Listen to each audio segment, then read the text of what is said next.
Um, why should a parent's primary concern be for the hearts of our children and not just their external behavior?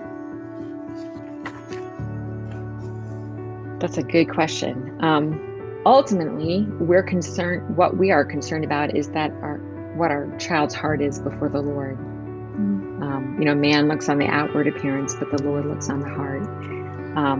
We could settle for feigned compliance and raise a bunch of little Pharisees quite easily, where we just expect a certain behavior, and no matter how grumbly they are inside, it looks like obedience if you're not looking too closely, right? They could act like they're obeying us, but and look like maybe they're obeying God, but actually, if they're walking around like little Pharisees, they're actually in the process of hardening their hearts. One of our goals is for our children to respond to God-given authorities with respect as they grow older, and ultimately for them to respond to the ultimate authority, God, with respect-filled obedience. And so we're very concerned about what we would call heart maintenance, trying to address the issues of the heart and trying to make sure that we're not just getting pretend compliance with the rules that we have.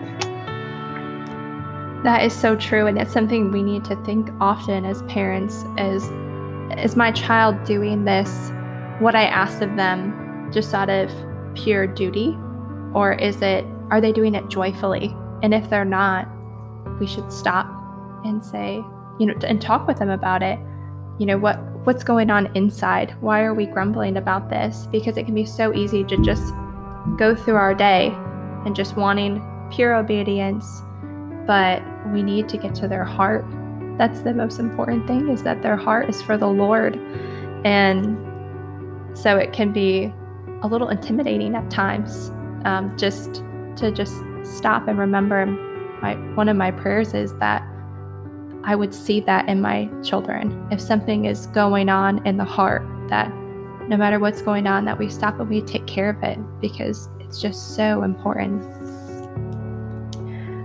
Let's see. Really stopping and leading them through some questions to try to get at where the struggle is. Like they don't, it's usually an idol of some kind, and trying to find out, what's more important to you right now than obeying mom? What is it that you really want? Because it takes a lot of work for us to recognize the idols in our hearts, so they need our help to sort of recognize where the struggle is. Right, our hearts are idol factories. We're constantly searching for that next idol. And yes, we absolutely have to be looking for that in our children's hearts.